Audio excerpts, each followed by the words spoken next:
ರಾಜ್ಯದಲ್ಲಿ ಮಳೆ ಅಬ್ಬರ ತಗ್ಗಿದೆ. ಆದರೆ ಮಳೆಯಿಂದ ಉಂಟಾಗಿರುವ ಅವಾಂತರಗಳು ಹೇಳತೀರದಾಗಿದೆ. ಪ್ರವಾಹದ ಹೊಡೆತಕ್ಕೆ ರೈತ ಕಂಗಾಲಾಗಿದ್ದಾನೆ. ಬೆಳೆ ಕಳ್ಕೊಂಡು ಪರದಾಡ್ತಿದ್ದಾನೆ.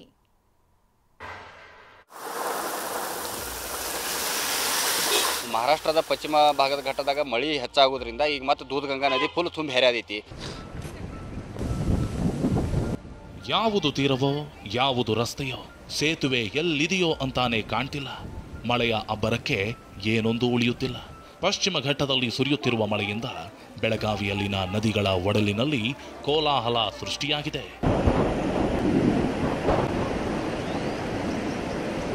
ದೂಧಗಂಗಾ ನದಿ ಅಪಾಯದ ಮಟ್ಟ ಮೀರಿದ್ದು ಚಿಕ್ಕೋಡಿಯಲ್ಲಿ 4 ಸೇತುವೆಗಳು ಮುಳುಗಿವೆ.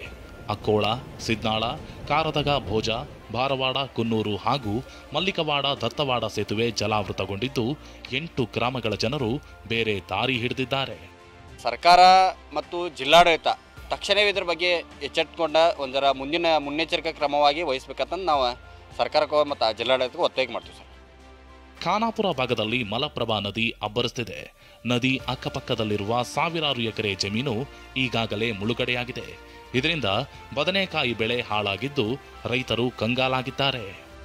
ಇದು ಬೆಳೆ ಬದನೆಕಾಯಿ, ಕಬ್ಬು ಇದ್ರದ್ದು ಅಂತ ಹೇಳಿ ಅವರು ಪರಿಹಾರ ಕೊಡ್ತೇವೆ ಅಂತ ಹೇಳಿ ನಮ್ಮ ಸಹಿತ ಹೋಗ್ತಾರೆ. ಅದ್ರ ಪರಿಹಾರ ಕೊಡೋದಿಲ್ರಿ. ಅಲ್ಲೇ ಹೆಬ್ಬಟ್ಟು ಹೊತ್ತಿಸ್ಕೊಂಡು ಅಲ್ಲೇ ತಗೊಂಡು ಅಲ್ಲೇ ತಿಂದು ಮುಚ್ಚಿ ಹಾಕಿ ಬಿಡ್ತಾರೆ. ನಮಗೆ ಕೊಡೋದಿಲ್ಲ ಅವರು. ಹಿಂಗಾಗಿ ನಾವು ಇಲ್ಲೇ ಬಂದೆಲ್ಲ ಅಂತ ನೋಡ್ಕೊಂತ ಇಲ್ಲೇ ನಾವು ದಾವಿ ನೋಡ್ಕೊಂತ ಕೊಡ್ತೇವೆ. ಚಂದ್ರದ್ರೋಣ ಪರ್ವತ ಸಾಲಿನಲ್ಲಿ ಭಾರೀ ಗುಡ್ಡ ಕುಸಿತ. ನಿರಂತರ ಮಳೆಯಿಂದ ಚಿಕ್ಕಮಗಳೂರಿನ ಚಂದ್ರದ್ರೋಣ ಪರ್ವತ ಸಾಲಿನಲ್ಲಿ ಗುಡ್ಡ ಕುಸಿತ ಉಂಟಾಗಿದೆ. ಬಾಬಾ ಬುಡನ್ಸ್ವಾಮಿ ದರ್ಗಾ ರಸ್ತೆಯಲ್ಲಿ ಬೃಹತ್ ಕಲ್ಲು ಬಂಡೆಗಳೆಲ್ಲ ಬಿದ್ದಿವೆ.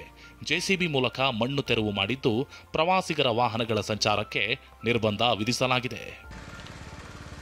ಗಾಳಿಕೆರೆ, ಹೊನ್ನಮನಹಳ್ಳ, ಮಾಣಿಕ್ಯದಾರ ಪ್ರವಾಸಿ ತಾಣಗಳಿಗೂ ತಾತ್ಕಾಲಿಕ ನಿರ್ಬಂಧ ಹೇರಲಾಗಿದೆ. ಮೈಸೂರು ಜಿಲ್ಲೆ ಟಿ ನರಸೀಪುರದಲ್ಲಿ ಮಳೆಯಿಂದ ಅವಾಂತರ ಉಂಟಾಯಿತು.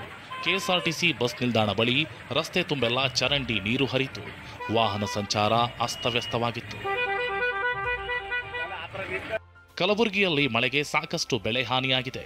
ಅಫ್ಜಲಾಪುರ ತಾಲೂಕಿನಲ್ಲಿ 13,850 ಹೆಕ್ಟೇರ್ ಪ್ರದೇಶದ ಬೆಳೆ ನಾಶವಾಗಿದ್ದು, ಆಳಂದ ತಾಲೂಕಿನಲ್ಲಿ 15,521 ಹೆಕ್ಟೇರ್ ಪ್ರದೇಶದಷ್ಟು ಬೆಳೆ ನಾಶವಾಗಿದೆ. ಉದ್ದು, ಹೆಸರು, ತೊಗರಿ, ಹತ್ತಿ, ಸೂರ್ಯಕಾಂತಿ ಹಾಳಾಗಿದ್ದು ಡ್ರೋನ್ ಮೂಲಕ ಸಮೀಕ್ಷೆ ನಡೆಸಲಾಗುತ್ತಿದೆ.